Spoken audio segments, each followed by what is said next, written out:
Let's broaden this out now and speak to Cornelia Meyer, who's an independent energy analyst, and she joins us now live from Bern. Welcome to TRT World. I just want to bring us back to the Strait of Hormuz, which is still, of course, disrupted. And we heard Iran's new supreme leader saying that they will keep disrupting it. How serious is the risk right now of a major global energy shock? Well, we are sort of in an energy shock. We are not in an energy shock of not having crude and products available, but prices have really gone up. And, you know, when you look at it, the Strait of Hormuz, 20% of crude and products go through the Strait of Hormuz to markets, as do 20% of LNG.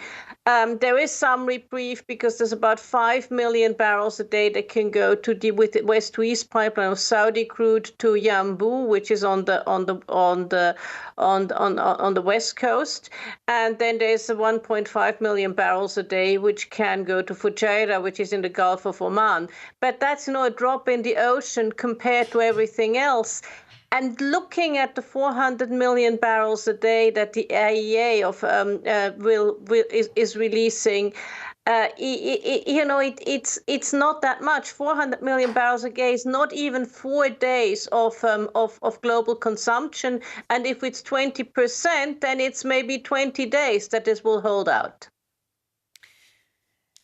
Very interesting indeed that those 400 million barrels from the International Energy Agency just last for 4 days. I want to come back to that to see what else they can do, because right now I've just seen that oil prices are, Brent crude has surged 11% over the week. That's 42% since the war on Iran started. And Donald Trump, he says many things about the timeline, but one of those things that he says is that he can keep fighting forever.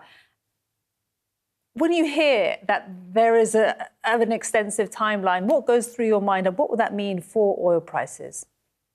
Well, it will mean skyrocketing oil prices. Oil prices will go higher. Inflation will be very, very high, and that will come back to bite, any Western government. And forget if inflation really rises, as we can see it rise right now, forget lowering interest rates. So that will not be good for business either.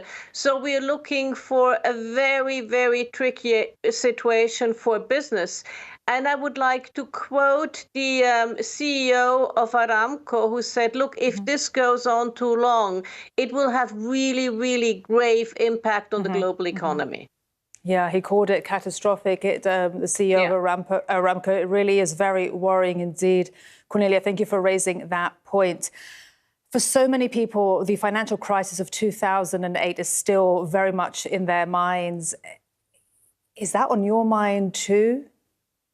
Yes, it's on my mind too, because this is this will.